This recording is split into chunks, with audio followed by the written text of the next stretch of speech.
I'm excited. Here's part two of the show, right? We're getting into the meat of things. Tonight we are talking about the lore behind the March of the Lich King. There was so much here that we'll get into the bulk of it tonight. Although really we kind of left things set up for a part two in the future where we'll get into the Blood Elves and some of the other stuff. Some of the other legendaries that didn't make it into tonight, but we'll be going into the history of the Lich King, the various Lich Kings, and some of the legendaries that we've seen in this set. It should be a lot of fun. This is a very iconic set. I Wait, guess just. did you say multiple Lich Kings? Oh yeah. It Oh, would you were appear- about to. Yeah, I'm about to get educated. Get ready You're to have about your to get mind blown, educated. man. Ah, I'm yes, excited. yes. I'm excited for this one. Anytime I know the lore, at least part of it, like I get a little bit hyped because I played through a bunch of it in Warcraft 3, and my son and I just started replaying it, and we're going through it all again, and it's so much fun. The story here is really cool, and it's very iconic. One of the most iconic characters probably in the franchise, apart from maybe Illidan, but the Lich King is Warcraft, and so we're gonna do a little bit of a deep dive tonight.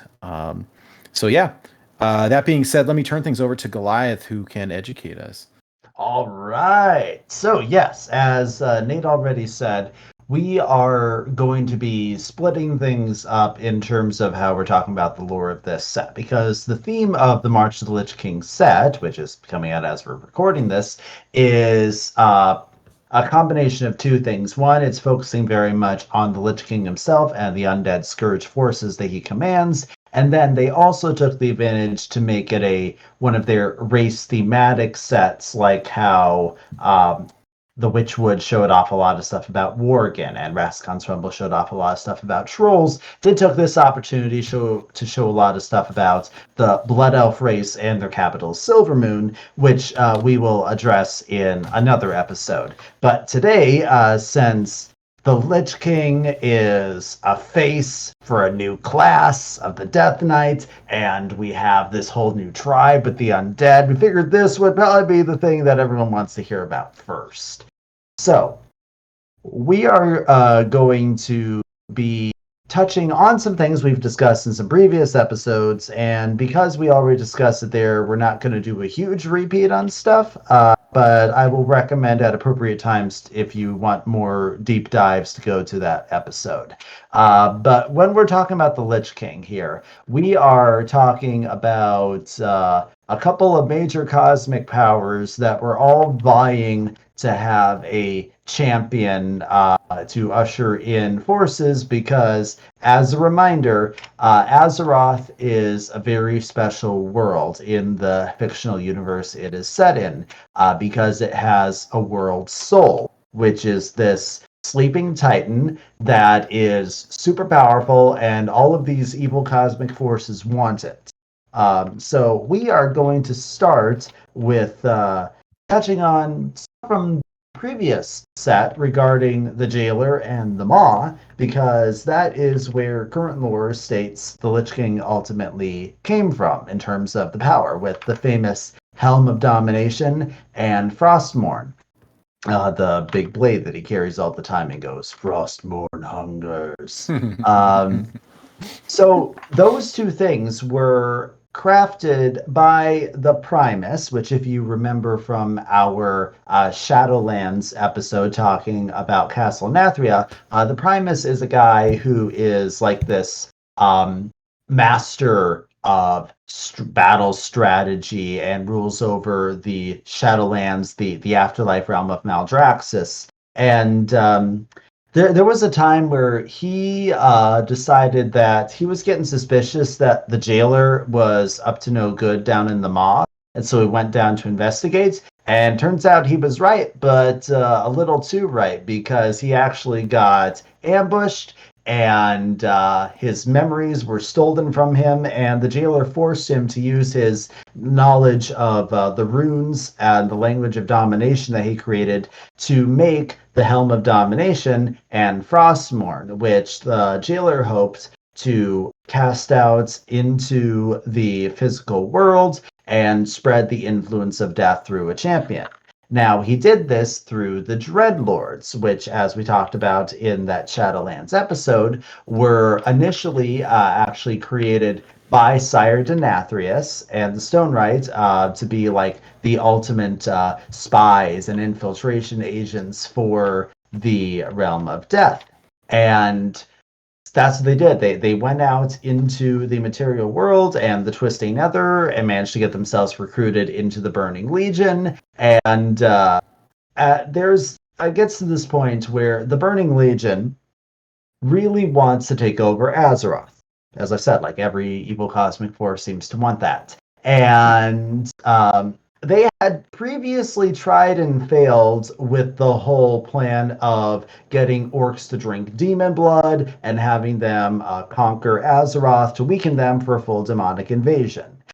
The whole orc thing didn't work out because there was division in the ranks and infighting, and so the demon lord Kil'jaeden decides, you know what?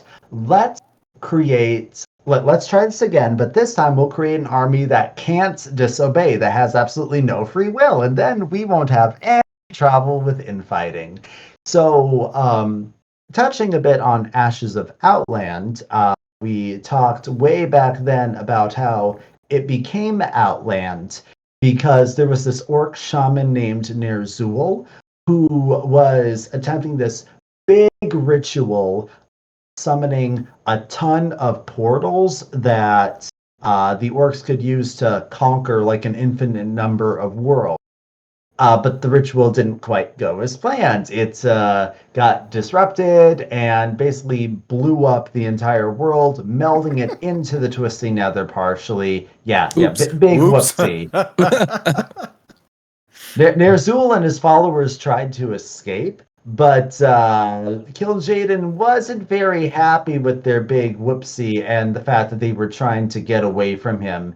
So he took Ner'zhul and tortured him, like very severely, as only the Burning Legion can do, until Ner'zhul begged for death, which Kil'jaeden would grant him, but only if he agreed to serve as their tool. Because what Kil'jaeden needed was a powerful spirit who was skilled in wielding magic to take on these tools that his very handy Dreadlord servants just so happen to have available. They're like, hey, we look here are these things from the realm of death, but know that they're totally not an ulterior motive here. This only serves the Legion, say the Dreadlord.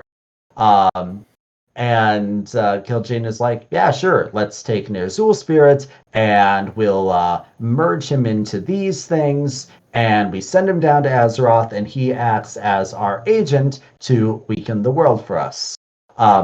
In order to serve as a prison, Ner'zhul and the Helm and set of enchanted armor that was created and Frostmourne, they're all sealed in this block of ice that is being described as hard as diamond. Like, this isn't you set this out in the sun and it's going to melt or anything. This is like enchanted magic ice from deep within the Twisting Nether. And it just kind of summons a whole lot of power, which is this is something that's really difficult for the demons to do. It takes a lot of power to be able to open a portal in order to even send one thing down onto Azeroth. That's why they tend to need people on the other side to open up portals for them to cross over. And so this big block of ice just hurtles down into Northrend and lands on top of this glacier called Icecrown. And it just so happens that during the fall, it's kind of like a meteorite, and it gets a little warped, and it happens to look like a throne and becomes known as the Frozen Throne. Several of the Dreadlords are sent to help keep an eye on the Lich King and basically act as his jailers. Sorry, can I interject real quick just to clarify, right? So Ner'zhul essentially is turned into the first Lich King, right? Yes, Ner'zhul. An orc tortured to the shaman is point the first where. Lich King.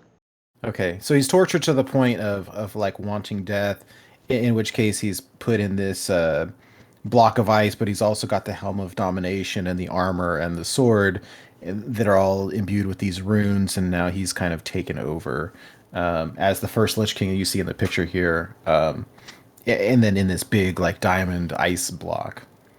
Yeah, and the thing is, like, it expanded his mind. Like, he got incredible psychic powers, not just the necromantic abilities and such, but a very, very strong force of will. Um, Now, the Dreadlords quickly got to constructing a fortification around where the Frozen Throne landed, which would eventually become known as Icecrown Citadel. Unknown to the Legion or to the Lich King, the functions and design of Icecrown Citadel were secretly designed to allow it to siphon the of Azeroth into the Maw for the Jailer's use much later on in service of his ultimate plan. Again, you can go and watch our Jailer and Maw episode for more information on those details. But the basic point here is that the Lich King is playing the part of the obedient servant. But he knows that any promises that Kil'jaeden makes to him about, oh, if you serve us, then we'll give you a body again, and you can rule the world of your own free will and stuff. He's like, nah, he's doing the carrot there, but he's going to switch it out for the stick. And also, like, he literally tortured him to the point of begging for death and cracked his sanity and everything. The Lich King hates the Legion, but, you know, you're surrounded by all these Dreadlords. There's only so much that you can do. And so he plays the long game and slowly outwitting them and making them think that every step of his plan is their idea. But secretly trying to amass his own loyal champions that will fight for him when the time comes to break away from the Legion.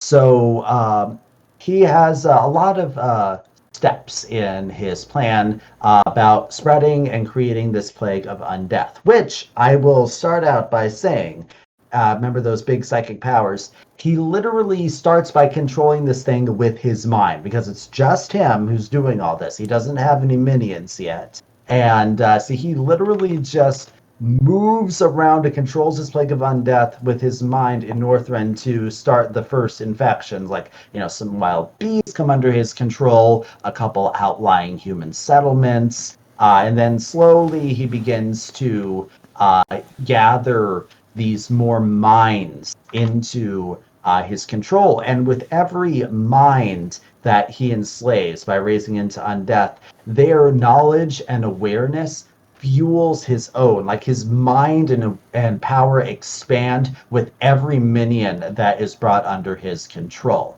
And he's not picky about who he brings under his control. He's currently working on dominating all of Northrend right now.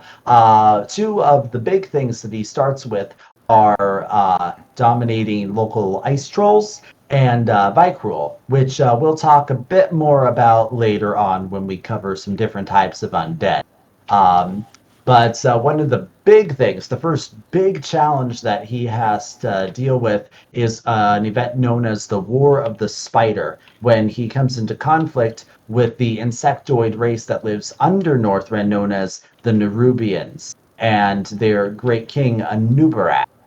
It just so happens that these guys are immune to the plague of death, but they can still be raised into undeath if you manage to kill them normally and then use necromancy on them.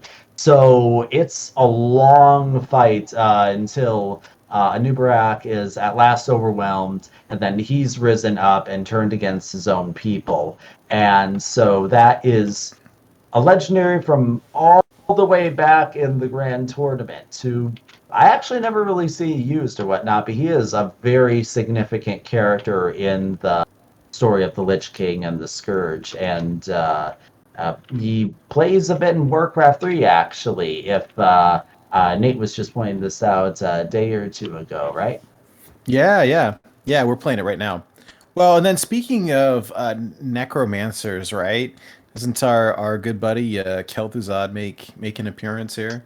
Yes, yes, he's the very next step, in fact. Anub'arak made the Lich King realize that if you can get like some really powerful key players under your control, they can be game changers there. You might say that he discovered the power of putting legendary cards in his deck. Um, and so Genius. and so he sends out with his big psychic powers, he's like sending out visions and calls to anyone who is susceptible to dark urges all over the world. Like, come, he's basically he's setting up his LinkedIn there and is saying, looking for recruits now for people who would like to have a fulfilling career in necromancy and world domination. Um, Kel'Thuzad happens to be one such person. He is a mage of Dalaran, formerly very high-ranking archmage and stuff, but he got really curious about necromancy, which is expressly forbidden by the mages of Dalaran, and he had all his titles stripped away, and he was on the verge of being outright exiled from the city.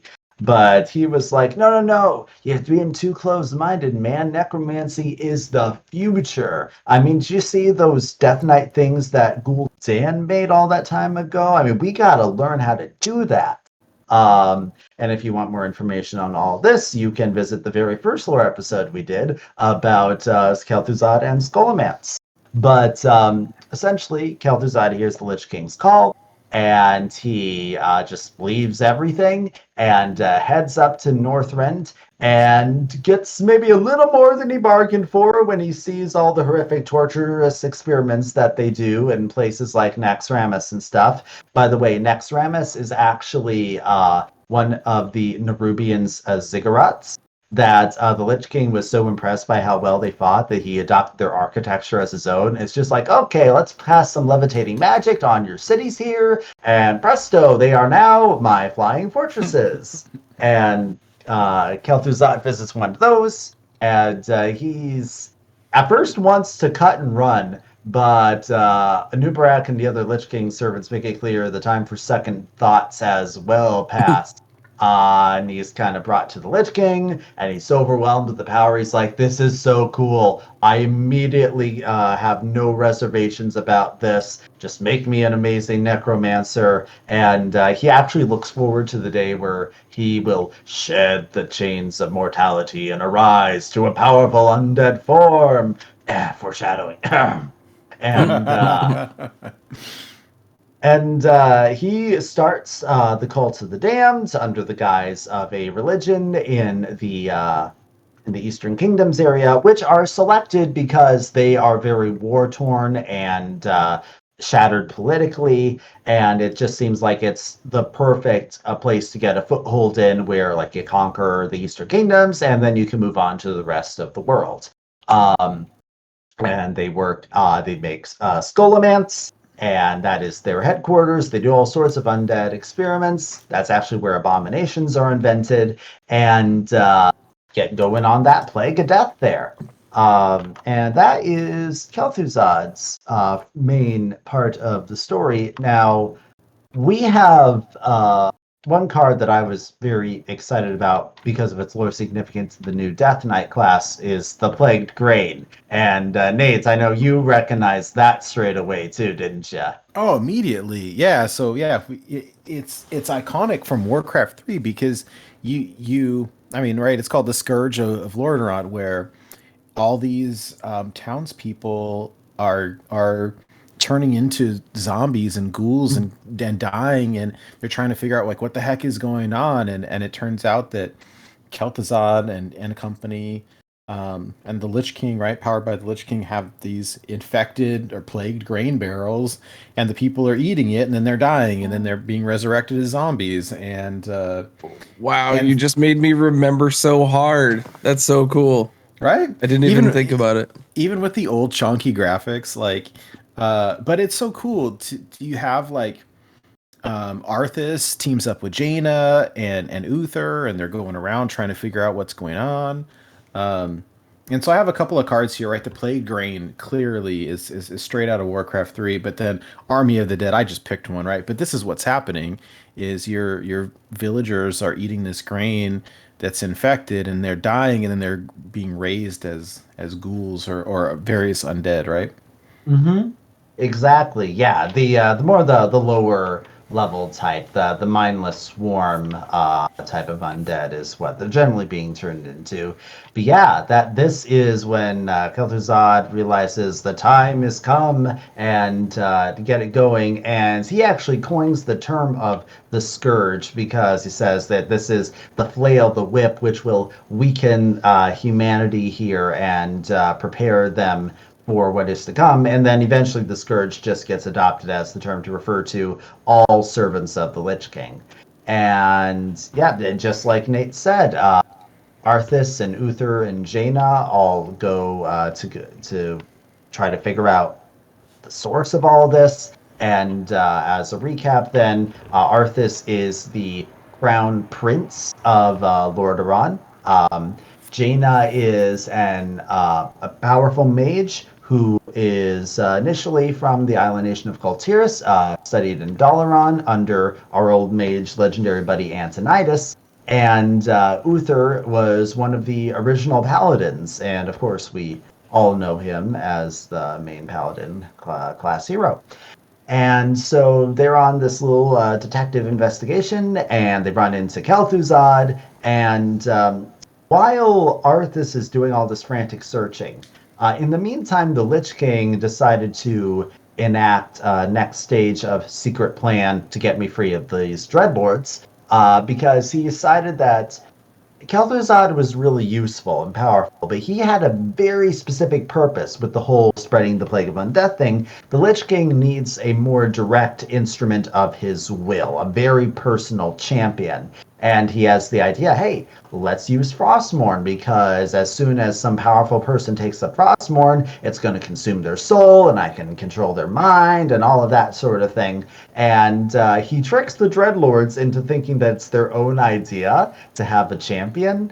So like, yeah, let's do this. Man, we are so smart. We will trick someone into taking Frostmourne. And so the Lich King manages to force some of his power to break off that chunk of diamond hard ice that contains Frostmourne in it, and it just like falls down to the base of the glacier, waiting for some unlucky sap to come along and grab it. Right. And, well, let me interject 1 second too, because and I don't know if we touched on it or not, but essentially when Ner'zhul turns into the Lich King, like his body is gone. He's basically like a spirit in the armor, but like his physical being is gone. Like, and he can do all this kind of mind stuff, but like he's kind of a spirit in armor in ice that's not going anywhere. yes, And he so is very much trapped. having like an agent or a body, right, is really something that he needs. And meanwhile, all of these undead are like rising everywhere, and it's very interesting because you get into this big like ethical dilemma and this big argument between Arthas and Uther, right? Because about well, I think Uther doesn't like the idea as classic paladin. Like, well, how can we save these people? Can we free them? What is happening? Like, what you know? And Arthas is like, this is these are like this is the plague. We need to just eradicate it, and we just need to kill everybody. And Uther's like, what? Like, don't do that. And meanwhile, Arthas is like, I think trying to find the root of it and makes his way up to Icecrown, right? Exactly. So what you're referring to is the scourging of Stratholme, or the purging of Stratholme, where yeah, basically Arthas knows that everyone there has already eaten the grain. They're all going to become undead anyway. He's like, we need to, they might be innocent now, they soon won't be, and it's better to give everybody a clean death as a living human than for them to be risen up. But it's still a horrible atrocity that he commits, and frankly, it is all at this point that Did he have Frostmourne at that time? Like, no, he didn't. This is okay. the thing. that while he was on that frantic search, the Lich King was kind of looking around, because he can see and be aware of where all of his undead minions see and are aware of. And he's like, this guy is driving himself crazy in the pursuit to find all this. He's a very capable fighter and a tactician and a leader overall. And he's going to go crazy soon. Let's push him a little more along the way there, and then he will be prime Death Knight material. And so the whole thing is that Kel'Thuzad basically gives his life to sell Arthas the idea that, like, yes, I was behind the plague, sure, but the Dreadlord Malganis is the one really in charge of it. Like, he's over in that Stratholme place, and Arthas kills him. And he's like, you'll never stop it unless you beat Malganis.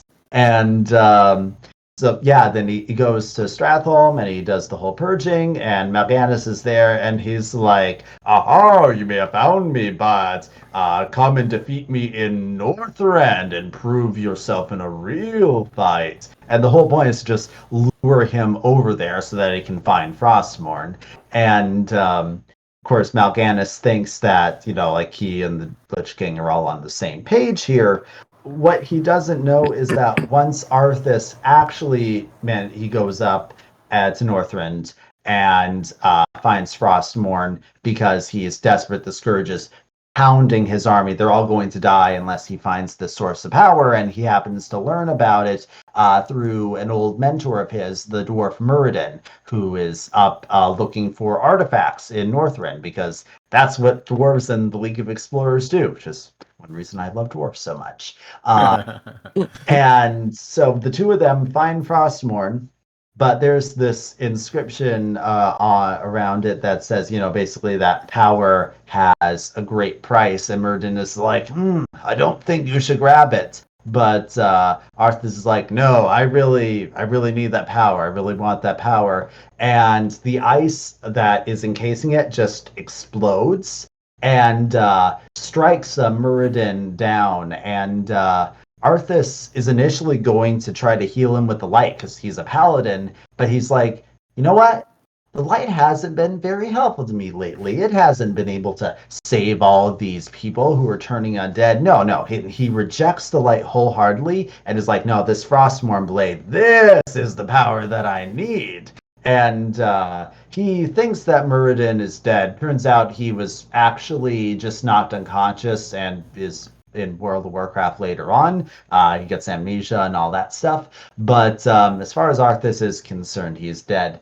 And he goes out, and his soul is already being consumed by Frostmourne, and the Lich King is already whispering to him through it. And Arthas goes out, and he fights Malganis with it, and Malganis is like, aha! I tricked you because you are Frostmourne now, and you have to do what I say. What is that Lich King telling you? The Lich King told me to kill you. What?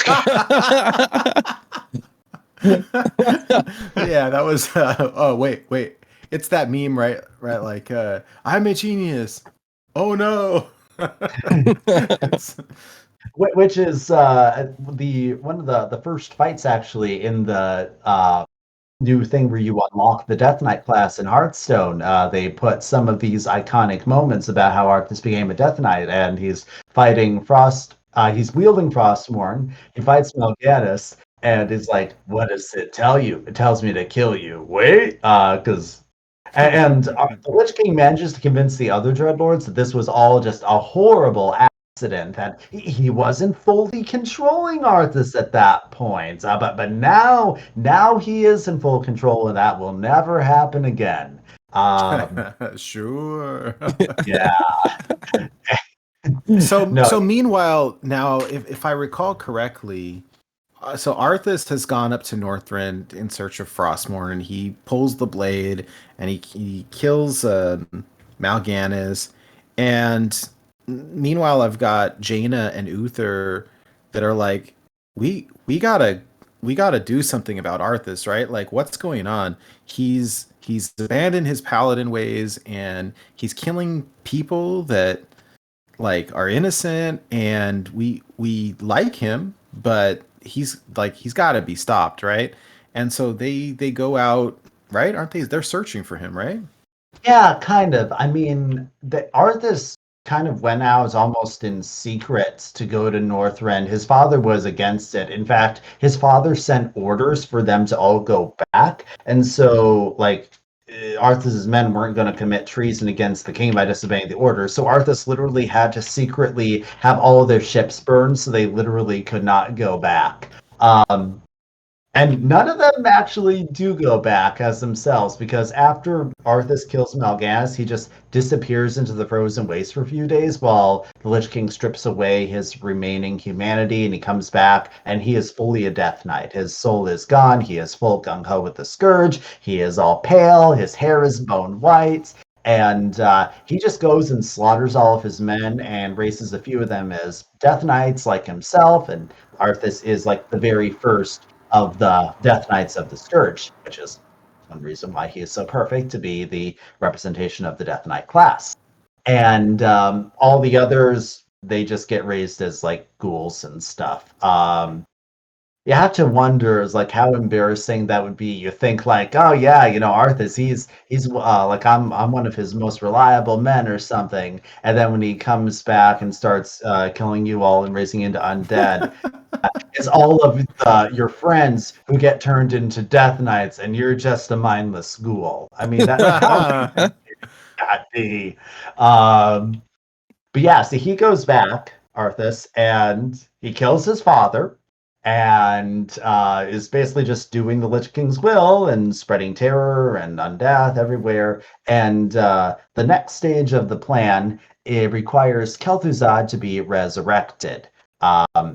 The Dreadlords are like, hey, so the Legion wants to come here, but we need someone to open a portal on this side. And Lich King is like, oh, have I got the man for you? If we can just get my old guy Kel'Thuzad back and make him a super powerful Lich, then he'll be able to read the special magical book that'll be able to open up the perfect portal. And they're like, I knew you were such a good obedient servant, Mr. Lich King. Good job. Head pats. But it's purely his own machinations because he wants Kel'Thuzad, his personal loyal servant, to be as powerful as possible.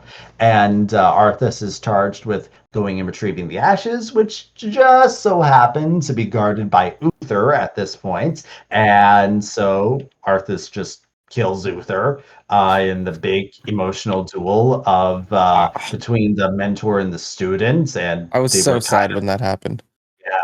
And they're like, Uther saw him as like a surrogate son. So right, yeah, that was this whole thing was very heavy, right? It was just the corruption of Prince Arthas and then him killing all these innocent people, and his friends are struggling with it, and then he comes back full evil, kills his dad, and then was Uther's last words, Uther gets it.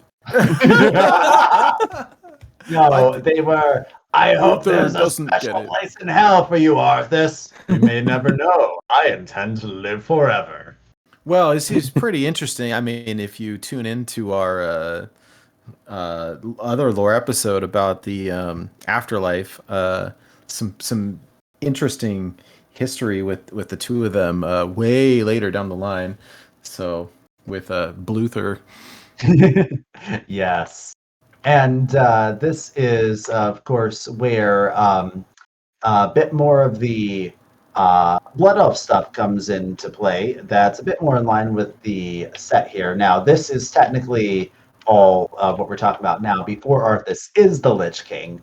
So not exactly the set, but this is where, because they decide that the Sunwell, this big magical font of power that the Blood Elves have in their capital, Silverman City, that's like the only thing that's actually going to be able to turn Kel'Thuzad into a Lich. Now, Kel'Thuzad isn't the first Lich. The first Lich were actually the companions of Ner'zhul. When he got turned into the Lich King, they all got turned into Liches. You know, if you're going to be a Lich King, you have to have some Liches to be the king of. That's kind of how it works there. And so Kel'Thuzad is going to be like a supercharged Lich. And yeah, the Scourge just mows down all the seemingly unbreakable obstacles in their path in order to get to Silvermoon City. Oh, I remember this. This is before Sylvanas was This dead. is where Sylvanas gets turned undead. Well, and this is with our new 3D portrait of Sylvanas, right? This I is love that. her. Yeah, this is her in Warcraft 3. Before, like when you, I think as Arthas, are trying to break into Silvermoon, and they've got all these different like portals or force fields or something up that you have to break barriers, through. Yeah. And he manages to force his way through all of them, and the rangers in the way. But the great thing about controlling an undead army is that with every enemy you defeat, you just raise them up, and suddenly they're on your side. And Sylvanas manages to be a real thorn in his side here, to the extent where he is so annoyed that he takes petty revenge by saying, "The last thing I'm going to give you is the piece of death," and raises her so that she can be fully aware as a banshee of being wielded as a weapon against her own people. Because he's sadistic like that. And they managed to get in, and we'll talk a bit more about who's who in Silvermoon in our Blood Elf episode. But it should be noted that the one of the Warlock legendaries, Drakthir, I believe it was. Nate, can you pull that up? And what's the pronunciation right there? Pleading for me at the moment. Let me take a look. It's from the new set? Yeah, it's in the new Warlock legendaries. All right, I'm pulling it up. I'm pulling it up right now. So I can find it first, but I just can't remember the pronunciation.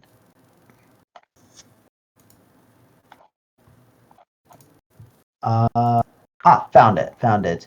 Darkan Drathir. That's it.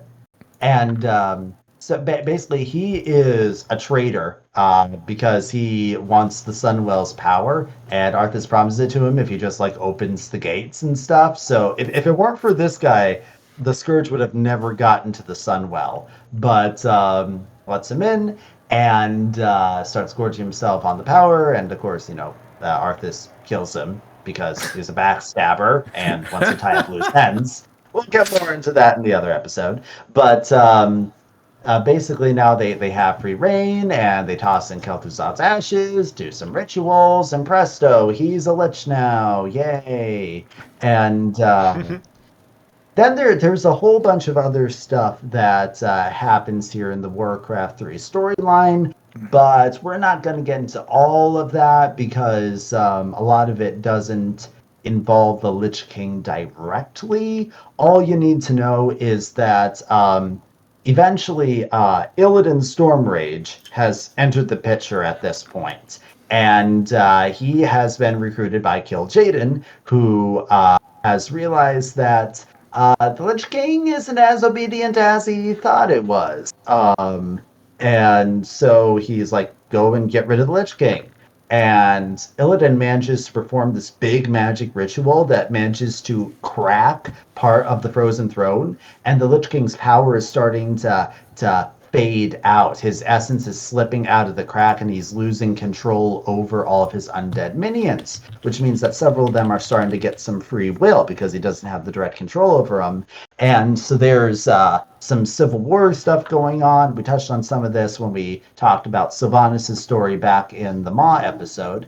And it's kind of like a civil war between the Scourge and the undead like Sylvanas, who are getting some free will. Sylvanas actually ends up at one point kidnapping Arthas, and she almost kills him, but because she is too determined to be sadistic and make him suffer about it, it gives Kel'Thuzad enough time to rush in and save him, and they're like best buddies now, really. Arthas and Kel'Thuzad are the closest thing that such people as them can have as friends.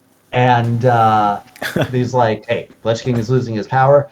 You need to go up to Northrend and save him, basically. And that's what Arthas does. Kel'Thuzad remains in charge of Scourge forces down in the Eastern Kingdoms. That's where Naxxramas comes in. And eventually gets to the point where it's this showdown because Illidan has gone for a second shot at all this. He's a full-fledged assault on the Frozen Throne there, and he has a whole army of Blood Elves and Naga. And again, if you want more information on some of this stuff with Illidan, go to our Ashes of Outland episode. Yeah, it's a pretty epic fight. The artwork is cool. Yeah, wait, Blue, can you switch the slide? Some of the artwork for the Illidan against fighting the that's Arthas, not the Lich King quite yet. Not quite, but gosh, and if you just Google image it, like you talk about fan art, like everything under the sun, there's like a million of these. They're amazing. The artwork is so cool. What an epic fight between probably two of the most like iconic characters of the Demon Warcraft Hunter universe, versus right? Death Knight. And if this was Hearthstone, at least when it comes to the releases of the class, you would expect Demon Hunter to win by a long shot, apparently. But that's not quite what happens. Arthas manages to overpower him.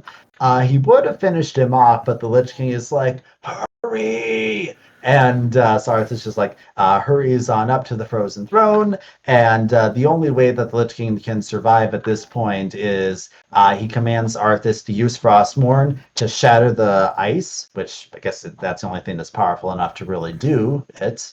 And the armor just kind of tumbles out, and Arthas puts the Helm of Domination on his own head, and he fuses with Ner'zhul to become the Lich King. So it's essentially two spirits that are cohabitating the same body, but Arthas decides that he doesn't really want to share, and like internally, like at all this time for several years, the Lich King, like physically, he's just sitting unmoving on the Frozen Throne, but inside his head, there's this huge war between Arthas's personality and Ner'zhul's personality until Arthas manages to like fully defeat him by like exploiting any remaining sense of guilt that he has about how he failed the orcs in the past, and Arthas is like, I have no guilt anymore. I'm proud of all my atrocities and war crimes. Wow. He literally cuts out his own heart in order to remove any vestige of humanity that he feels makes him weak. Yeah, this is one of those disturbing hardcore Death Knight things. And yeah, that's basically where all the Frozen Throne stuff ends, all the things that you're familiar with if you play Warcraft 3, and this doesn't really do much directly as the Lich King until the Wrath of the Lich King expansion in World of Warcraft. Sure, there was stuff where like the Scourge was a threat at various times. That was generally under Kel'Thuzad's commands. The Lich King himself wasn't having all that much direct involvement in stuff until he's waking up, and he has a brand new plan. He's like, okay, so there's been like massive armies that have tried to conquer Azeroth in the past, and that didn't work. So what I'm going to do is I'm going to lure all the most powerful champions of my enemies to come and fight me, and I'm going to weaken them down, sort out who's the best of the best by throwing out the most impossible obstacles I can, and the ones who get me, I will kill and raise them up, and they will be my champions. And then all will fall before me because I collected all of the legendary cards. And so that's the whole general plan that he has during the Wrath of the Lich King. Of course, we don't realize it until we get to the Icecrown Citadel raid, and he decides to monologue after killing us and everything. But we have a couple of things that we could mention right here. One of them is Invincible, who is one of the legendaries in the March of the Lich King set, and World of Warcraft players know very infamously as the cool mount that has a very, very low chance to drop when you kill the Lich King. It is very highly coveted by many players to the extent where there are people who grind. They like every week they go up and make a Lich King kill on whatever difficulty is needed for years, regularly, in the hopes of getting that like 0.1% drop rate or whatever it is to be able to get it. And then, of course, their friend who just started playing the game gets it on their second try. And that is the thing that drives a lot of players crazy. But yeah, Invincible is quite infamous as that mount that so many people want and they grind so hard to get, and like it never drops for them. Story-wise, Invincible was actually Arthas's horse that he had as a child, and grew up with, and was his faithful steed. It was common practice among Lordaeron to name your mounts after virtues, and so he's like, "Yeah, being invincible on the battlefield, that's the thing I want to do." And but Arthas, virtues. Everyone's like, oh yeah, that's my horse is invincible. What a name! Like, um, it had that tragic story that you get in movies sometimes but involving horses where like he tries making that jump and it doesn't make it and the horse breaks the leg and has to be put out of the misery. And that was one of those things that really devastated Arthas earlier on, even before all the undead plague stuff happened. And then after he came back to Lordaeron as a Death Knight and everything, like after he finished the whole killing his dad business, one of the first things he did was rush over to where his old horse was buried and raise him up. He's like, "At last, I have you back." You know what? That's kind of sweet, right? It is in like a very selfish, twisted way. So it's an undead horse, and then it sprouts wings. That's great. Yeah, I guess the wings are something that he added on through the undeath part. I guess there is no exact lore explanation for the wings that I am currently aware of. But oh god, zombies! I might be evil, but I still love my horsey. Yes, that's basically what happens. And then in terms of the how the Lich King is actually defeated at the end of the raid, because like we as the players, as the powerful champions we are not powerful enough to do it. He easily overtakes you after you've worn yourself out by fighting all of the other bosses, and it's only through Tirion Forgering, who is one of our original Paladin legendaries. And of course, when he dies, you get the Ashbringer. That's all part of the card there. And that's what happens. So during the fight, the Lich King freezes him in place. So that he kind of uses Force to watch as he fails and his friends die and Lich King is triumphant and stuff. You may notice a common theme of villains who do their own undoing by not killing people when they have the chance because they want to draw out the suffering in some way, shape, or form. That's a common flaw with the sadistically evil. And one of many flaws, obviously. Uther manages to get strength from the light at the last minute and break through the ice and use the Ashbringer to shatter Frostmourne. And when Frostmourne is broken, all the souls that were trapped in it are free and take their vengeance. And so there's actually some really cool imagery that I love from the Chronicle book. I don't know if we have it up from the slides. I can try to find it in my own book that I have right here to show up on the screen. Yeah, here it is. Right here. It's like Arthas is he's being swarmed around. Those little wisp things are like the souls that are taking their vengeance on him for that eternity of torment. And Tirion is standing right there with the Ashbringer, looking all cool. And that once all that is done, Arthas is defeated, and just as he's dying, that darkness that had the influence over him starts to recede, and he suddenly has comprehension of all of his war crimes, and dies feeling very, very guilty about everything, as he's confronted by the spirit of his father, who he murdered and stored in Frostmourne and stuff.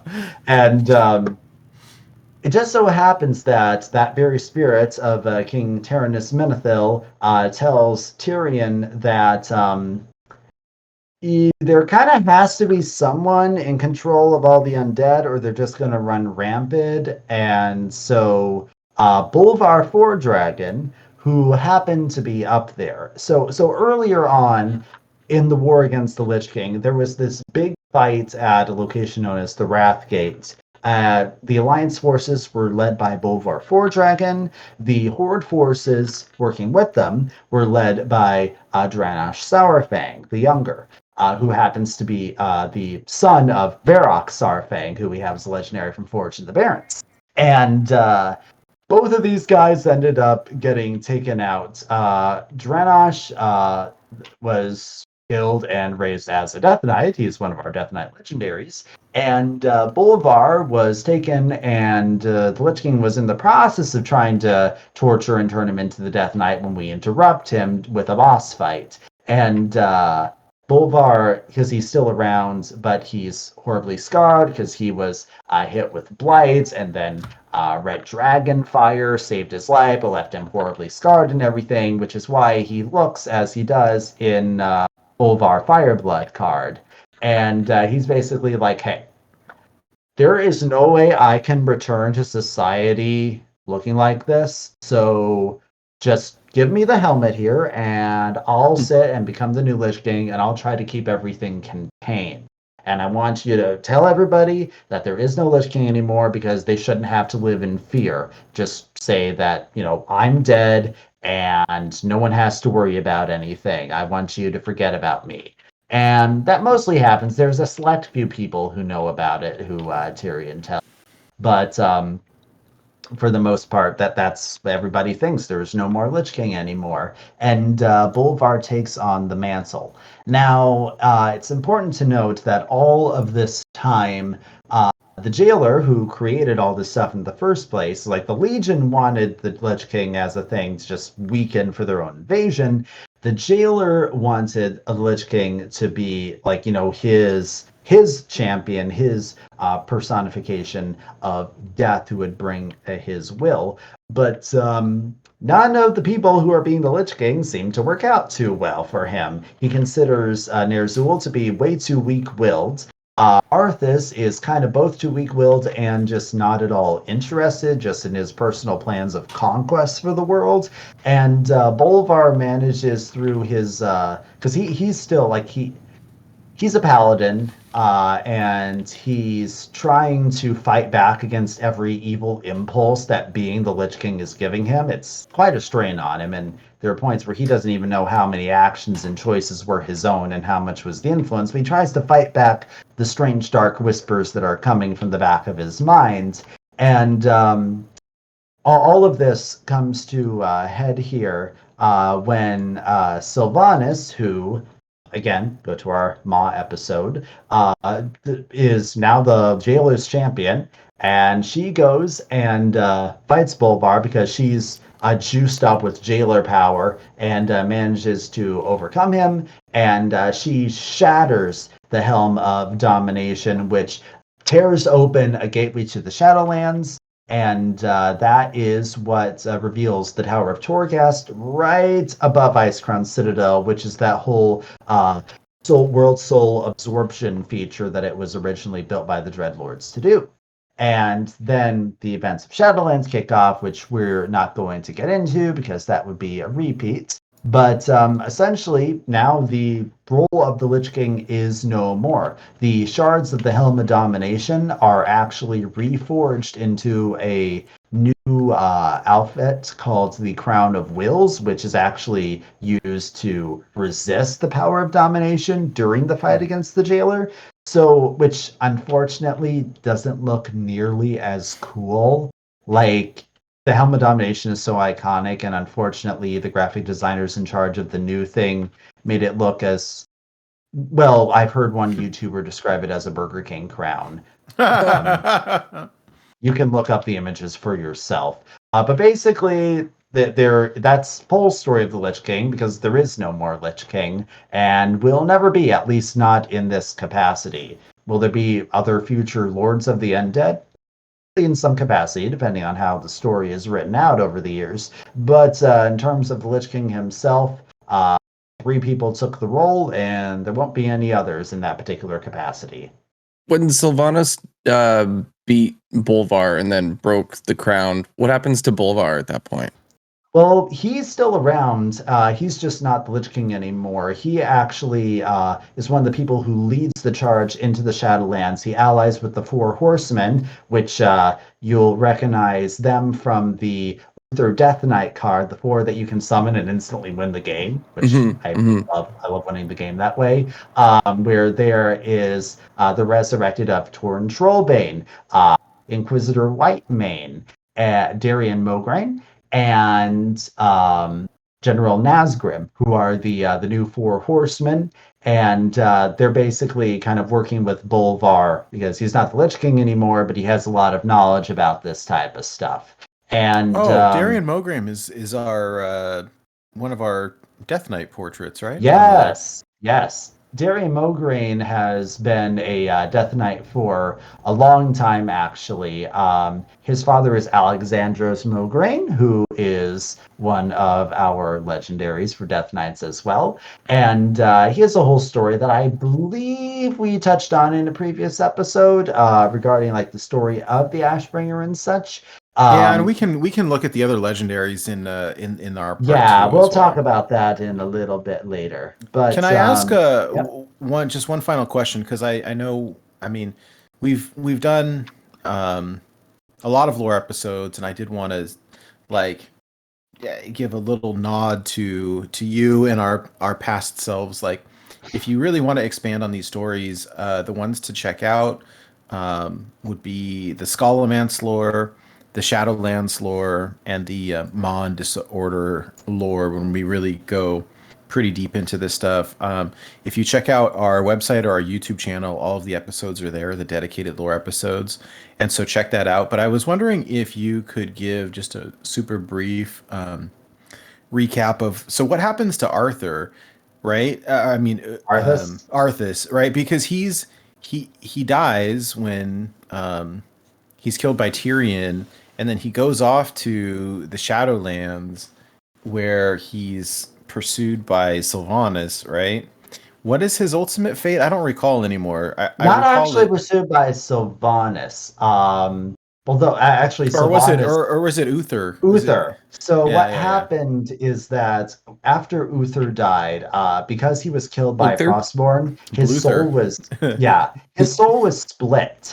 So he was a wounded soul, and because he was so selfless as a paladin in life, he was sent to Bastion to join the ranks of the Kyrian, who collect the souls and take them to the Shadowlands. His mentor Davos learned his story and saw that his soul was wounded, and is like, we have to take revenge on this guy for what he did and all that he's doing here, and basically said, eventually he's going to die, and when he does, we'll be waiting. So as Arthas dies, they basically jump him, Uther and Davos, and Uther's getting his revenge. Uther is saying like, it's not vengeance, it's justice. It's not vengeance, it's justice. But like, it's vengeance, because like he's not thinking clearly. His soul is still half of his soul is still being held by the jailer, the part that was stolen by Frostmourne. He thinks a lot more clearly after you go on a quest near the end of the expansion where you unify his soul together.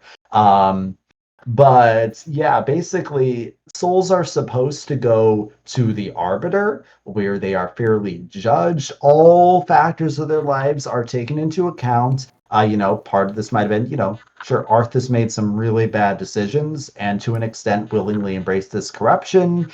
He did also have like some mind control influence that was going there. Maybe that was a factor. Maybe his responsibility is reduced slightly. The Arbiter is the cosmic being that can instantly know all that and know where the right afterlife is to send somebody. Yeah, but isn't the Uther Arbiter doesn't want to wait for that or take that chance. It's like, we're just going to jump him and we're going to cast him down into the Maw of Eternal Torment, because that's what I think he deserves. And Arthas, his soul ends up being used by the jailer to forge another Mourn blade, like Frostmourne, that's known as Kingsmourne. And basically, his soul is all burned up to the extent that after Kingsmourne is destroyed, Arthas' soul just flickers away completely out of existence and out of memory. Poor guy didn't get any chance of redemption in the afterlife. That was stolen from him. Some people would say by Uther, some players would say by the writers. But at any sense, that is the very end of his existence, unless they further reveal that there's another afterlife where people who die in the afterlife go. But afterlife. I don't know where they're going to go at this point. Sometimes he's such an iconic character that I struggle with. Like anytime they kill somebody permanently, you're like, well, I mean, there's always magic, right? I mean, time travel or and time travel is very much a thing with thanks to the Bronze Dragonflight existing in this game. Right. Nazdormu is all about the time, so the Lord of Retcon can always strike. So literally an expansion of World of Warcraft called Warlords of Draenor, where they go to an alternate homeland of the orcs, and that is how Gul'dan ends up becoming a villain again, because it's this alternate universe Gul'dan who comes back because, original Gul'dan died way back in Warcraft 3, but they wanted Gul'dan as a villain, so they bring in time travel alternate universe so that he can be there. They could theoretically do that with Arthas. I kind of hope they don't. Starting that new timeline, they could basically do anything they want, really. Yes. It's very Spider-Man. Yeah. Star Trek did that, right? Into the Arthas. Oh, don't get me started on Star Trek. Oh my goodness. I think that Nazdormu is the Lord of Retcon for that universe too. Jeez. Any blame Nazdormu or intermission? Not from me. So we have a little intermission, and then we'll cover some of the bosses from the Icecrown Citadel, and then talk about some of the various undead races that we've got in the game. And I hope you all enjoy this. This is a little different from some of the previous parody songs. This is a little holiday medley that I cooked up for all you guys. It's the festive time of year, and hope you enjoy the season of giving good cheer and necromancy. Good cheer and necromancy.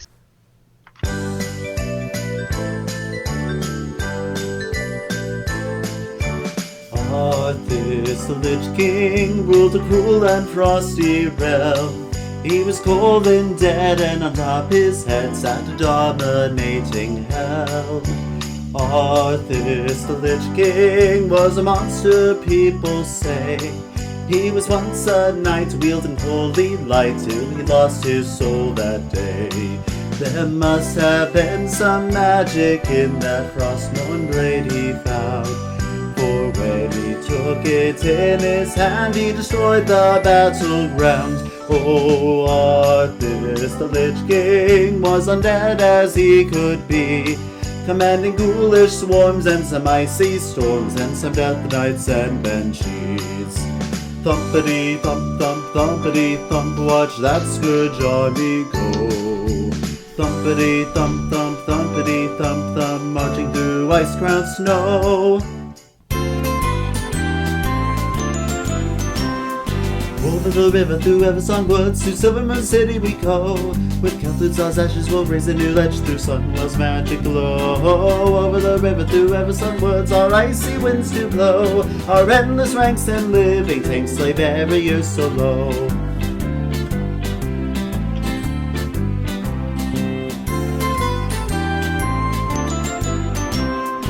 Over the river, through Eversong woods, our rangers in the way. We'll fill them with dread and make them undead, their allies all dismayed.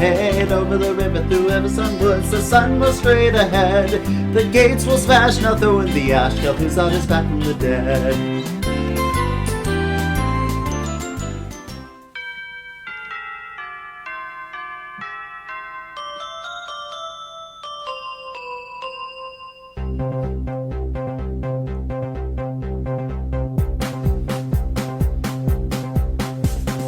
Build Icecrown with blocks of Serenite. Fa la la la la la la la la. Craft plagues with Professor Putricide. Fa la la la la la la la la. Sindra ghosts of lies above us. La la la la la la la la la.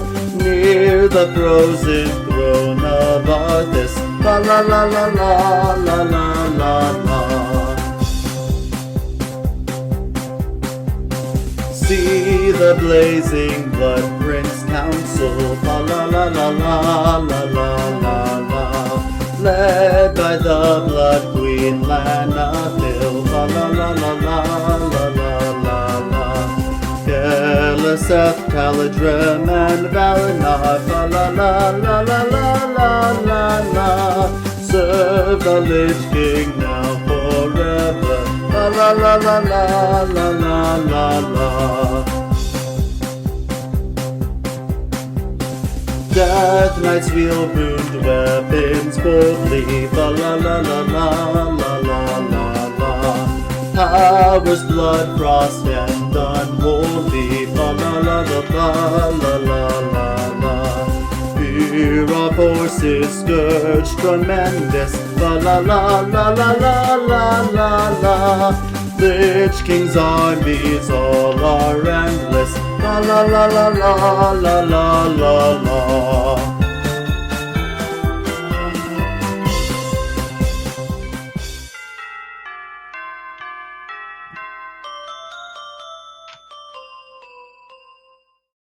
Well That was- done, well done. That was You promised a medley and delivered. That was like a 3-for-1. I had too many ideas of like, okay, this is my one chance with the time and the set that's coming out. I'm just gonna throw them all together. it's so great. The lyrics are phenomenal. You're such a good writer. Yeah, I do think that that's one of the ones I'm more proud of. Like some that you make and you listen to, and then in retrospect you're like, I could have done better on that. I'm pretty happy with that one. You know, the one that I played over and over and over was the Under the Sea one. That's one of my It's other just so favorites. Yes, Oh, some songs so just good. lend themselves to themes very well. Zombies said that Mariah Carey needs to look out. there's I'd rather hear Warcraft parodies than All I Want for Christmas Is You in every department store I ever go into. Oh man. So Good yes, times, now good times. we're going to dip into some of the different specific cards for legendaries and some the new card categories, we might say, because we have this big new category of undead cards. It's a whole new tribe that has been retroactively applied to a lot of minions. And you'll notice that there's a lot of different types of undead.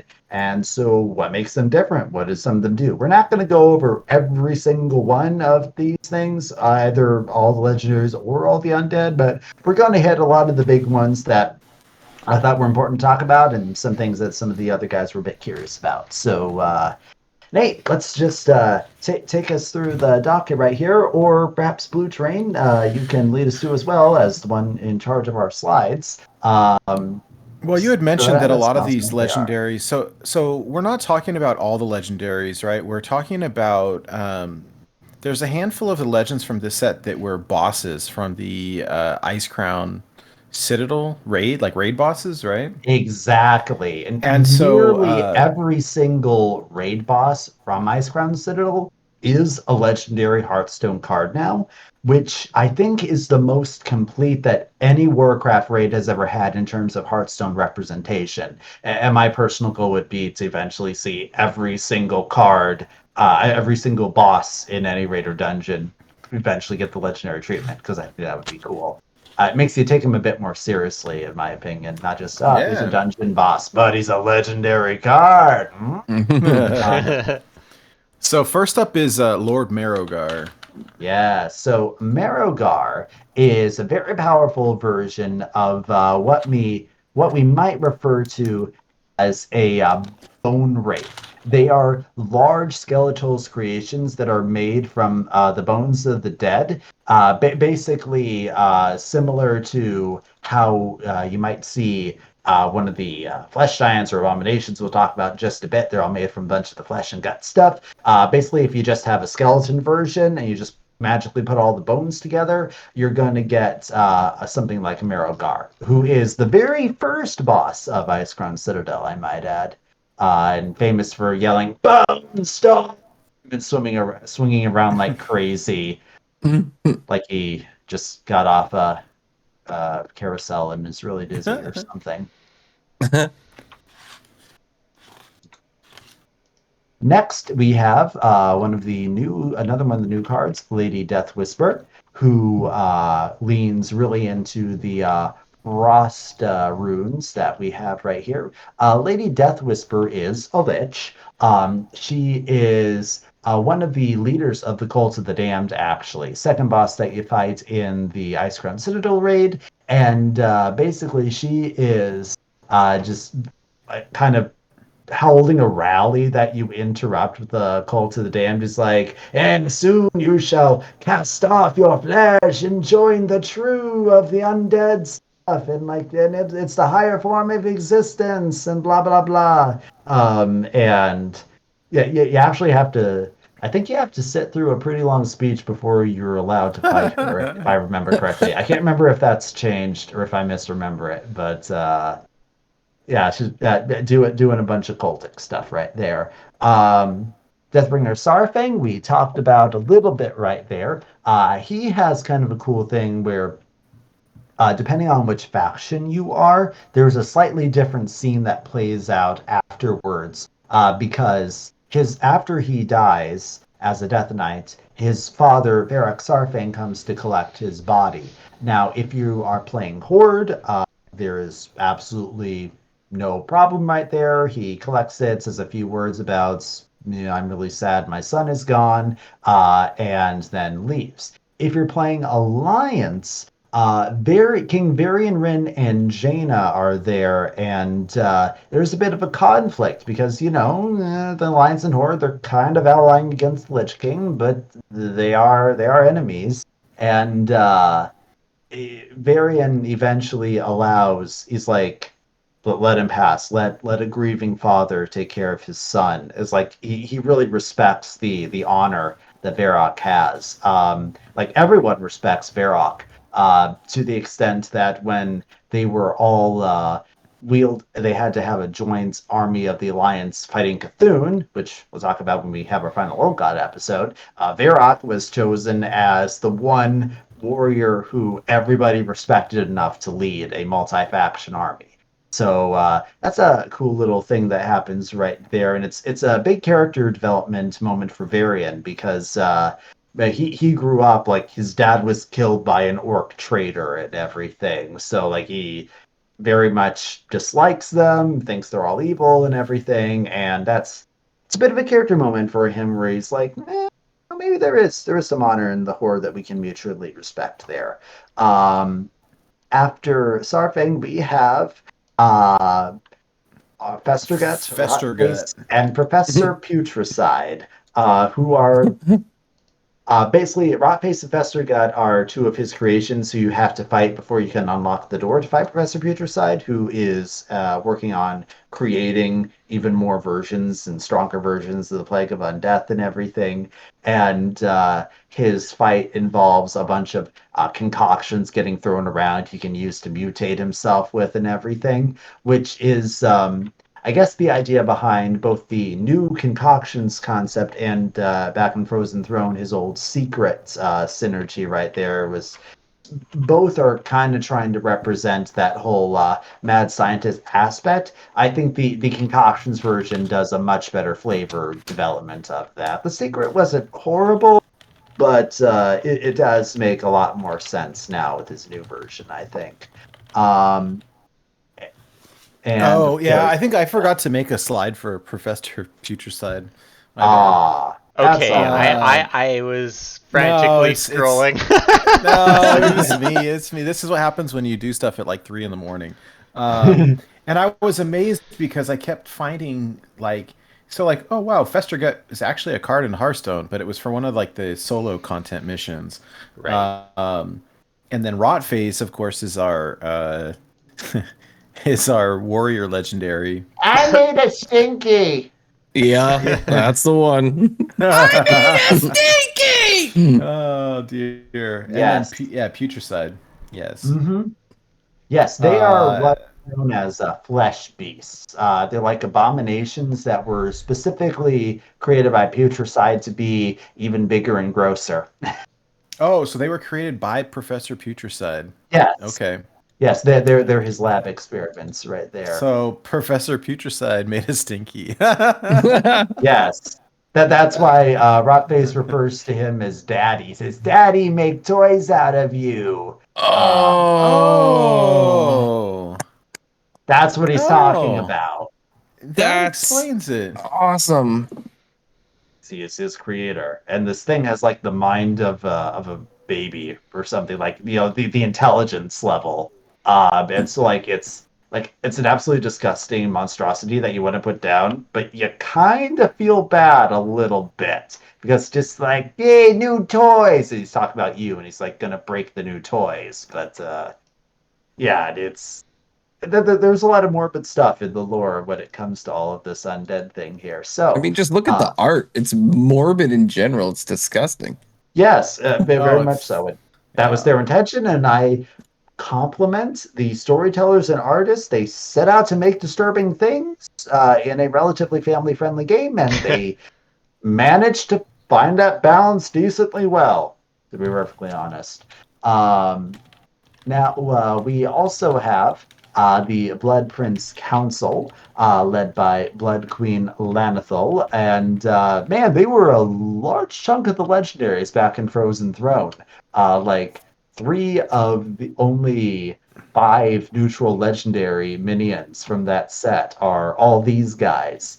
So Yeah. So you'll remember that earlier I mentioned how Illidan, when he was marching up the Frozen Throne and he got in the big fight with Arthas and everything, he had some forces with him. He had like some Naga, he had some Demon Hunters, he had some Blood Elf forces and everything. Well, a lot of the Blood Elves died that day. And Arthas, the new Lich King, is like, I can use these guys for something. So he raises them up and specifically infuses them with blood magic. Frankly, I think that unless like they could be remade in the future, but if these cards came out right now, they would all be Blood Rune Death Knight cards because they are. Vampires do exist within World of Warcraft, just in this very specific undead way. And they are known as the Darkfallen or the Sand Lane in their language.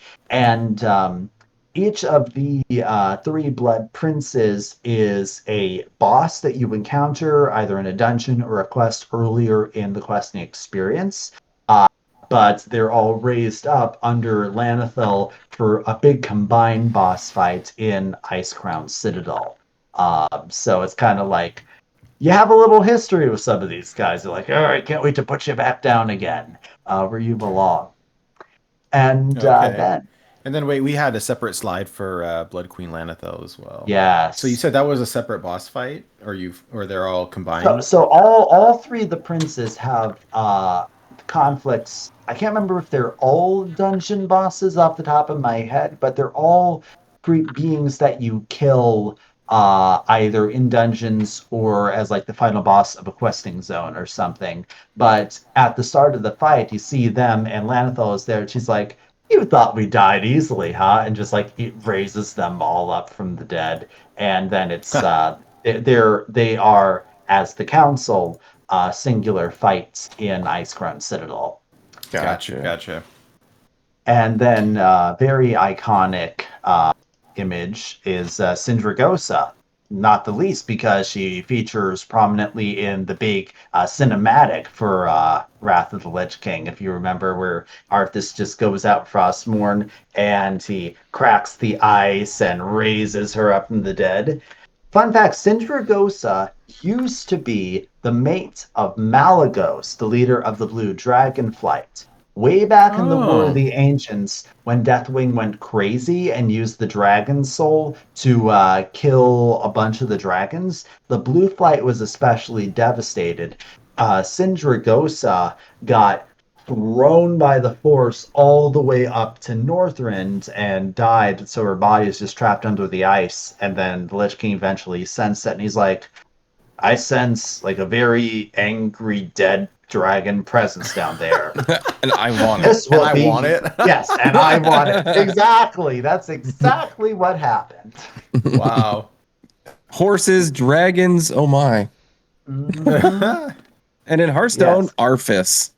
Yes, Right, Arthas right. is a Hearthstone exclusive, but such a brilliant pun. I don't begrudge them of that. Yeah, that was pretty funny. And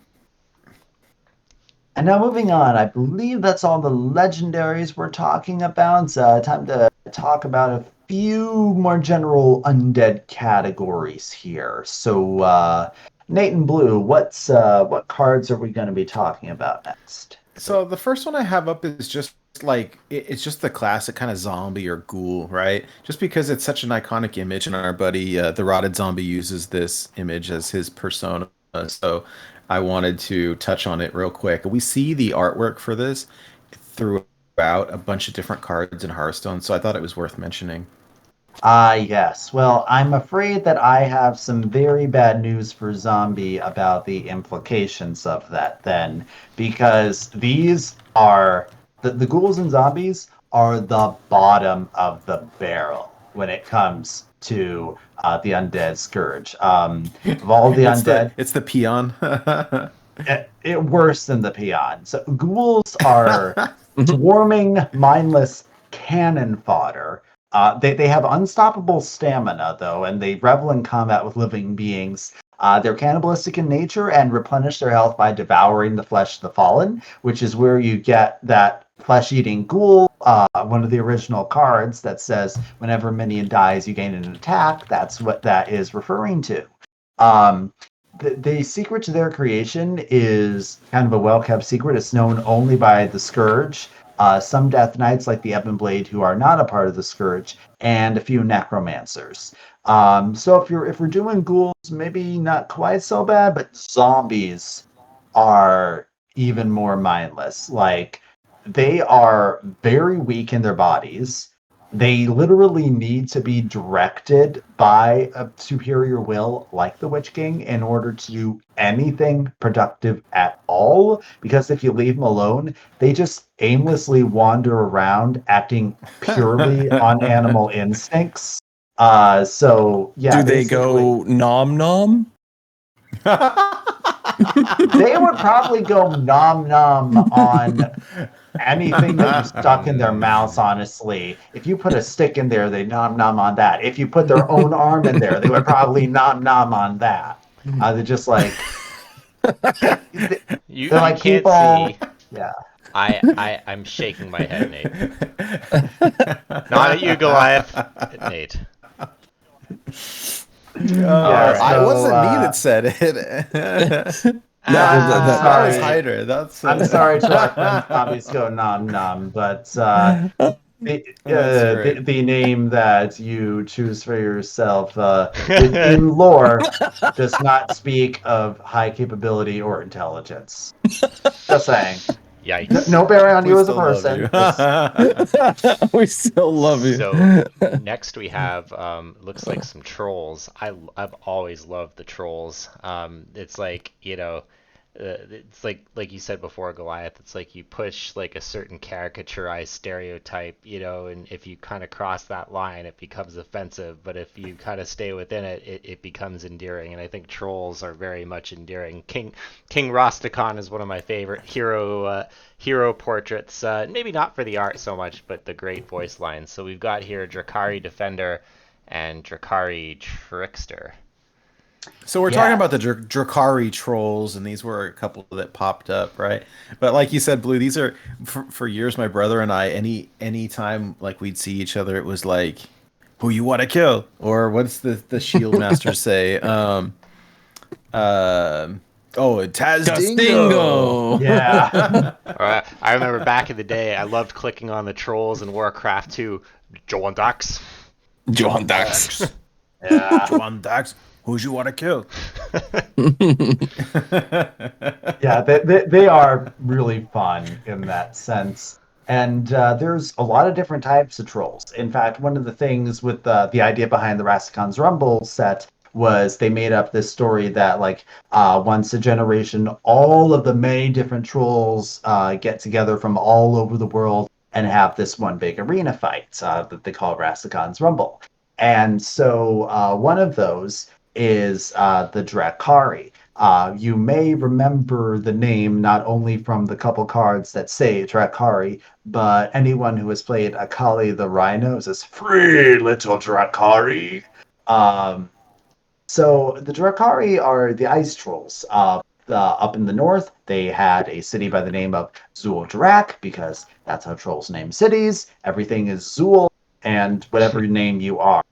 You're Zul'Garup if you're the Gurabashi. You're a Zulaman if you're the Amani. You get the pattern here. And the Ice Trolls, the Drakari, and a couple outlying tribes that aren't officially Drakari but also live in the same area, but the Drakari are the ones in charge of all this. Um, they're one of the first organizations to suffer under the Scourge, even when the Lich King is just getting started on all of this, to the extent where they literally turned on the Loa that they worshipped. Now, as a recap, Loa are just various different types of powerful spirits that trolls worship. Many of them are wild gods in the same vein as like the ancient guardians that night elves and druids call on, like Balorn and Cenarius and Ursoc and a whole bunch of those. And of course, we have many different Loa who were legendaries from Rastikan's Rumble. Akali, the Rhino, is one of the Loa who was up in the north with the Drakari. Problem is that in order to fight against the Scourge, they decided, hey, let's kill our gods and absorb their power. And so Wow. All they right. turned on their Loa, and that's why Akali is telling them to flee, because like he wants revenge right here because they turned their backs and killed him, tried to steal his mojo. And so a lot of for the shaman class in March of the Lich King, it's leaning into a lot of the Scourge Drakari, the ones who were raised as blighted trolls. We have one of our legendaries is Overlord Drakaru, who is an undead ice troll and serves as he was basically promoted by Arthas after he successfully took over an important keep in Zul'Drak, and he was tasked with subverting the local trolls and making them into an army of blight-fused trolls. And you have some run-ins with him over the course through quests and dungeons and raids. In that particular zone of Northrend in the Wrath of the Lich King expansion. You actually fight him while disguised as an ice troll. He's like, yeah, I'm totally working for you. Oh, no, we're getting you. And the Lich King actually opens a portal and visits after you finish the fight. And because the guy's still alive. And the Lich King is like, I like you because you were very duplicitous in this. You were very deceitful. And I admire that you stabbed this guy in the back. So I'll let you live this one time. And he turns to his minion and he's like, you failed me. I'm just going to kill you. So the Lich King actually takes care of this guy for us. Jeez. Values. Yeah. Next The we Lich King have has none. Abomination, another one of these. I don't know what the correct term was. Once again, I always think of the character from Heroes of the Storm that is based off of these Abomination type characters. So, and it looks like we have another one which here. one? We've got Yeah. Abomination and Hollow Abomination. There was a few Yes. more. I just grabbed a couple. Mhm. But Then, of yeah, course, we there's have Patchwork as one of the newest legendary cards, and we had him in Battlegrounds long before that. And the one that I Um, always think of when I see these is Stitches from Heroes of the Storm. yes, Stitches, Yeah, that's it. that's kind And of where I was first introduced to this kind of character type. they are extremely disgusting. Uh, they are also extremely stupid. But basically, they are Frankenstein monsters here. They were, as I mentioned before, literally invented by Kel'Thuzad's necromancers and Skullomance. And yeah, it's basically like, hacking bodies apart and sewing them together. There's actually a quest I believe, in the Barrens in World of Warcraft, if you're a Horde, where you're helping this undead alchemist guy gather the parts. Like, you go off, okay, he's like, okay, I need to create an abomination. Go off and kill some of the powerful soldiers to get some limbs. And you go back, and you're like, I have the limbs. Okay, I need a brain. Go off and kill a powerful general, because they're the only ones smart enough to survive this process, because it makes you a lot stupider. You need to have something left. And it's really gruesome, but he's just putting it together. Like, he's so proud of his baby here. Yeah, it's all rather disturbing. They are, yeah, very dangerous. Like, they're lumbering, but you can see, like, with the multiple limbs, they can wield a bunch of axes and stuff. And like, even though they literally have their guts spilling out a lot of the time, they're very durable somehow.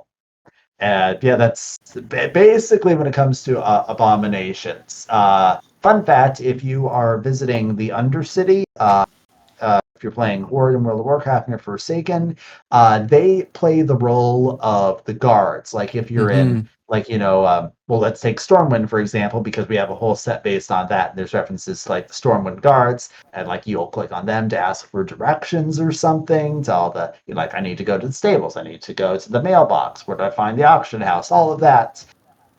In Undercity, they have the abominations do that. That's And right. somehow they're smart enough to direct you everywhere you need to go. That doesn't quite make sense, but okay. Smart enough to be an NPC, but not Yeah. much else. Yes. All right. Next, we have two cards on display here. We've got Valkyr Storm Claimer, Soul Claimer, excuse me, and Virgul. Yeah, so this is for the Vykrul and the Valkyr. These are just a couple of examples, but these are like kind of like the Norse representations, right, of like the Vikings and the Valkyrie. Is that right? Yes. So you may remember from our Yogg Saron episode that there are the Titan Forged, and most of them are just Norse god ripoff names. One of them being named Odin, but spelt with a Y, so Odyn. Not non-copyright claims, Norse god right here. Now I'm picturing it like, so I don't know to what extent you guys have this struggle when you have to make a username for a game or a character name in an MMO. And it was taken. And yeah, So it's taken, spell it and you're playing differently. around trying to find the alternate spellings. That's how I feel like Odin did this. It's like, oh, that's taken. I'll put a Y in there. So fun It's Blue fact. Train, but we use a 3 instead of an E because the Well, so fun fact, the way I spell my name is for that reason. I used to, when I first used Blue Train as my moniker, I did have an E, but it was taken because the amalgamation of the record Blue Train just spelled like an actual train on track. And John Coltrane, the saxophonist who made the record, who spells his last name Trane, there are people who use that name.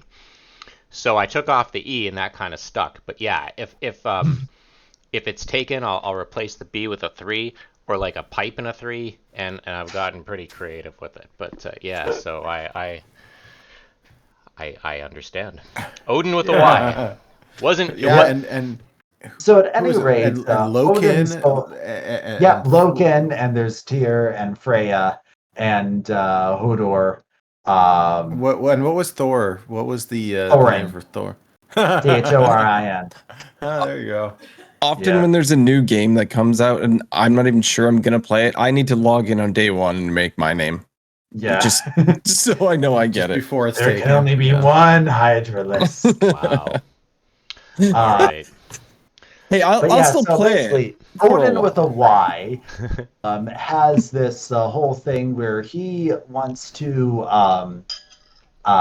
he wants to have a bunch of warriors, like the greatest warriors that died. It's a very Valhalla type of thing. He has this thing called the Halls of Valor, and he needs souls from the Shadowlands taken back where he has built new mental bodies for them.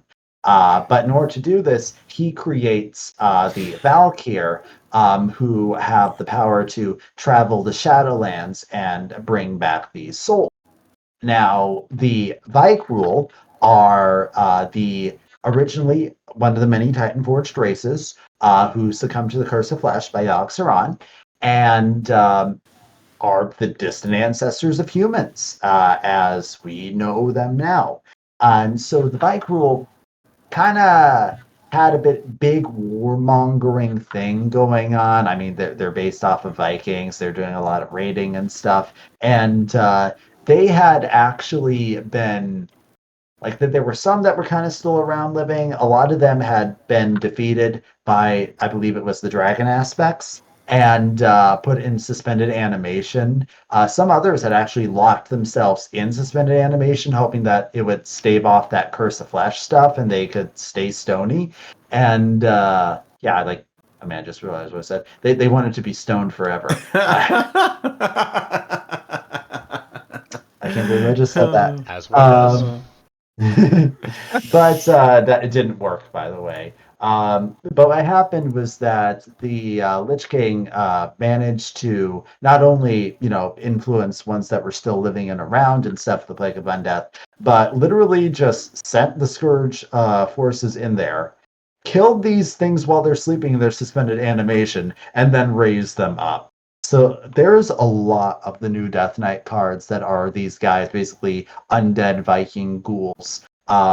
Some of them are made that way because they lost duels of honor, and that's the dishonorable fate that you get made into the shambling zombie-like thing instead of getting to be a more powerful necromantic infused warrior or something. And then it was from the Vikruls that the Lich King learned about the Valkyr, and he's like, "Those would be really useful. I want to make some of those." So it's very similar, horse, I want. Dragon, I want it. Undead angel thing that will carry souls and raise the dead, I want. And it was actually really hard, even for the Lich King, which as powerful as mind and power as he had, but eventually he managed to figure out how to create his own. So there's two different types of Valkyr then. Generally, you can tell the difference because the golden ones, I believe there's one called a Sun-Touched Valkyr or something like that. We have one that's a golden in the cards. That is one that serves Odin.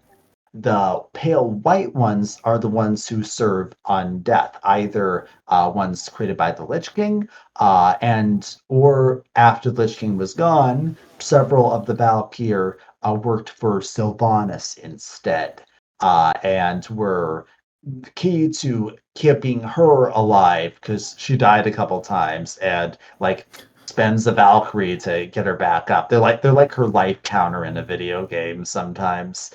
And so that's where these comes from. This particular Valkyrie is a dungeon boss.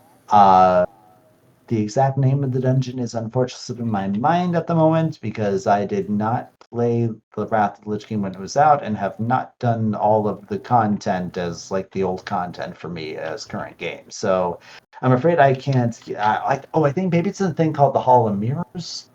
I can't remember for sure. It's all good, but yeah, we see these cards keep popping up, and it was interesting. I didn't think about it until you mentioned it, but there are so many different types of undead. It's not just, so many cards got this newly added card type or tribe, but there's really a pretty wide kind kind of variation there. And so this next one is one that you touched on earlier. So it's the Nerubians. So up on the screen, I've got Anub'arak and Anub'rekhan. Yeah, so the Nerubians are interesting because they are descended from old god minions. You may recall from us talking about the old gods that back during the ancient days of the Black Empire, they literally secreted two races out of their disgusting fleshy bodies. One of them was the Faceless, and the other was an insect race known as the Akir. Now, after the Black Empire was destroyed, and the Akir were eventually scattered after a conflict with the trolls that was creatively known as the Troll and Akir War. They scattered to different areas. Ones that went down south ended up becoming the Mantid. Ones that went to the west ended up becoming known as the Silithid, and ones that went to the north became Nerubians. Now, the interesting thing is that the Nerubians eventually just no longer worship the old gods. They somehow overcame their very origin and nature. Don't exactly know how or why, but they're like, Yogg-Saron is right there in Northrend, and they're like not acting as his minions or anything. They're very much their own society and civilization. And yeah, and under Anub'arak, and they're all doing pretty well until Scourge decides that like they want to kill them and raise them undead and everything. There are a couple dungeons that take place. Arthas as the Lich King is so much reminds me of Archvillain Rafam, right? I like your deck. I think I will take it. Yes. Well, one thing, yeah. But one thing you can say in the Lich King's favor, he is an equal opportunity corpse raiser. I mean, it doesn't matter what race you are, he will make you an undead minion to serve him unquestioningly and dominate your mind no matter what. That is equity right there. There are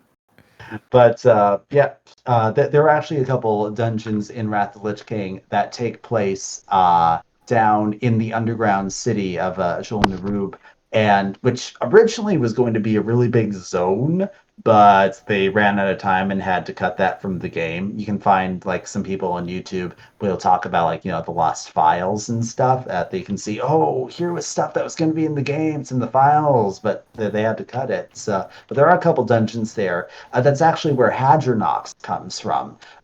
Druid card. Yeah, he's that's what he like, why is this giant spider in with all of the Death Knight stuff? Because he has that particular connection.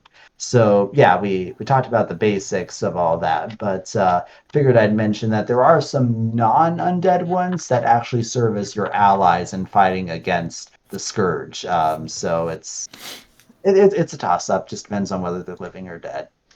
And Anub'arak was the tank they couldn't balance properly in Heroes of the Storm. That vacillated from being completely obscenely overpowered to basically never seeing play. Yep, and unfortunately his Hearthstone card is nowhere near as powerful and well used. No, that's why when they first printed it, I was like, cool, Anub'arak, and then it was like, it's just like random generation fodder. It's like one of those cards you're happy to get randomly sometimes in game for those grindy long matches, but like not generally something that you're planning around. All right, and last but not least, we've got Kel'Thuzad and Bone Lord. I cannot read anymore. Frost Whisper. Yeah. The liches.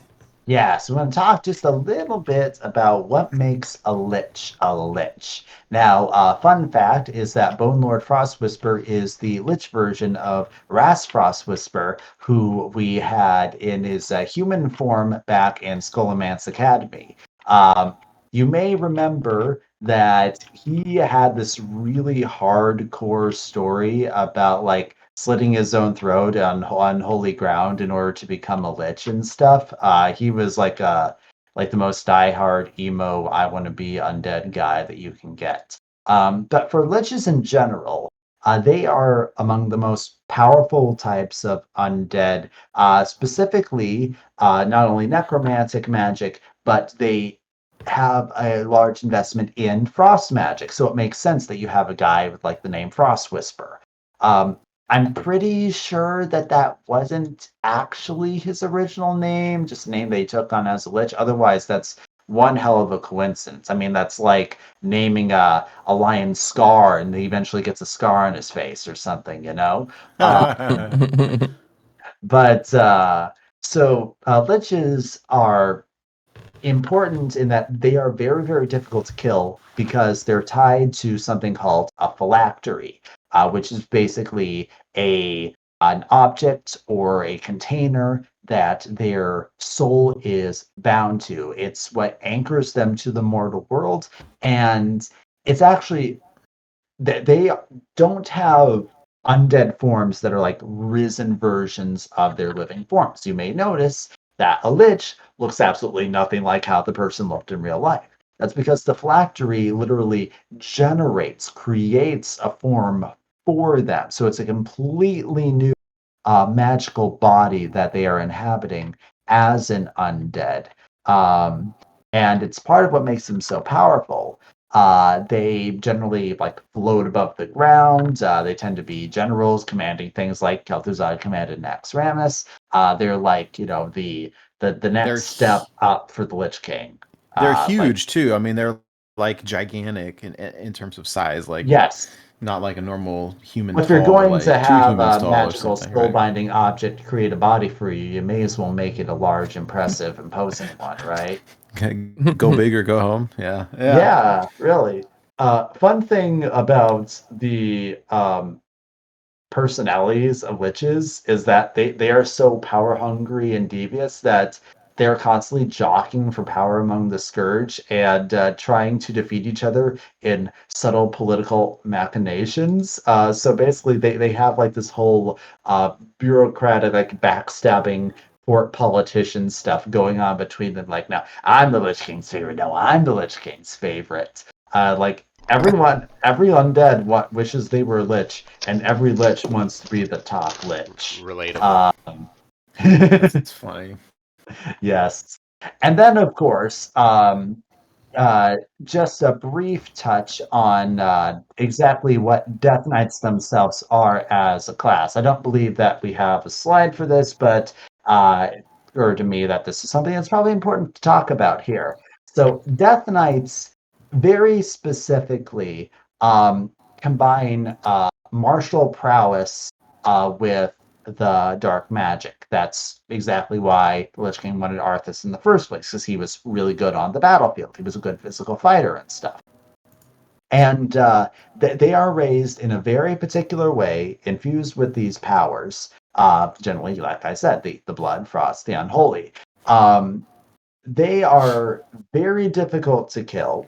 As an example, you may recall two Death Knight legendaries, well, neutral legendaries in the past, who the characters happen to be Death Knights. Baron Rivendare, the minions trigger their battle cry, their death rattles twice. The Scourge will consume you.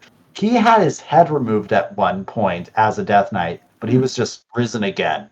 Again, Kel'Thuzad was doing a lot of this stuff here. The Black Knight, destroy an enemy minion with taunts, he had to be killed no less than 4 times by members of the Argent Crusade in order to put him down for good. And because of the way they're created, Death Knights have this hunger for slaughter. They must inflict pain and suffering on some living thing. Otherwise, they get this blood craze that's uncontrollable and they just go out and slaughter everything. It's just a part of their, very dark, unnatural nature. They shouldn't exist, really.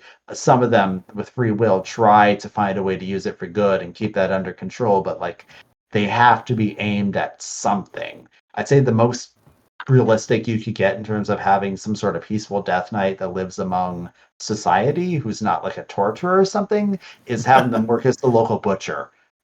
Be like, yep, slaughtering the pigs. This keeps me from killing everybody else. I think that's about the best that you could ever hope for as a Death Knight, really. Wow.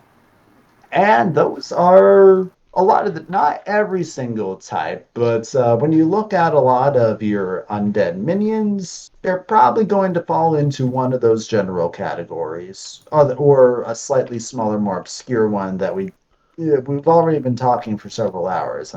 We're not going to go into every single niche here. Some of you might be happy to stick around for that, but I haven't. So It's Oh, amazing that's great. how deep and rich it all is.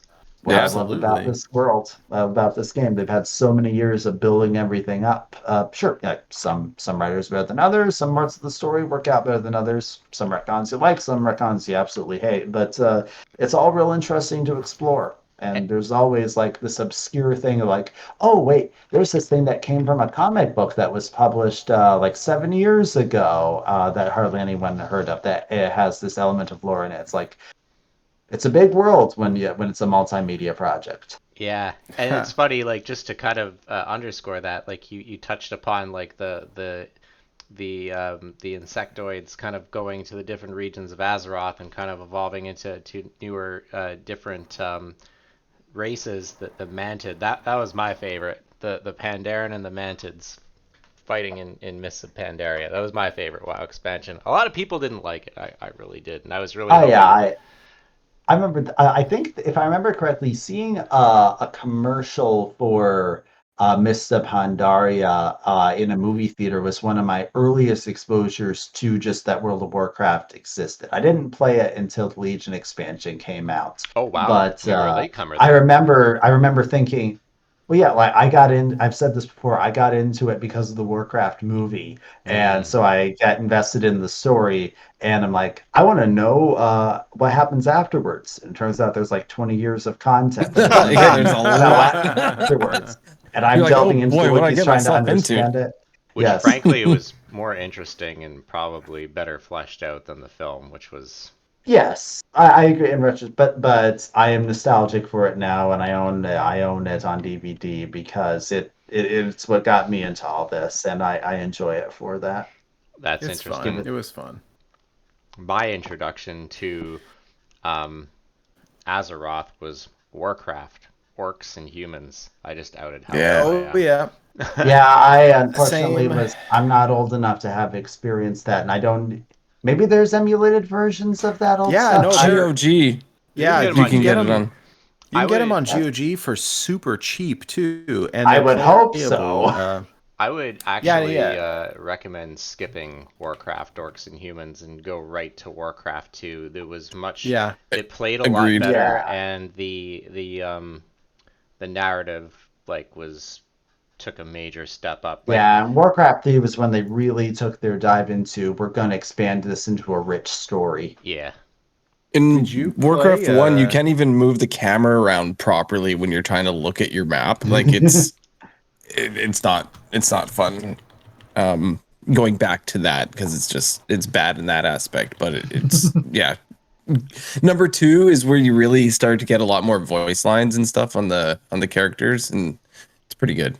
yeah. Yeah, you can get Warcraft 2 with the expansion for $7.99. It's totally worth it. It's really good. Here's the I'll post the link in our chat Because in it's all Twitch and also 2D. in our Discord. It still looks good today. I It mean, got a retro feel, but the art, the pixel work is quite good. it's very good. It holds up surprisingly well. I replayed it not too long ago, and yeah, the price is definitely worth it. Well, there you go. You have homework, everyone. Go play Warcraft 2 if you haven't. Yep.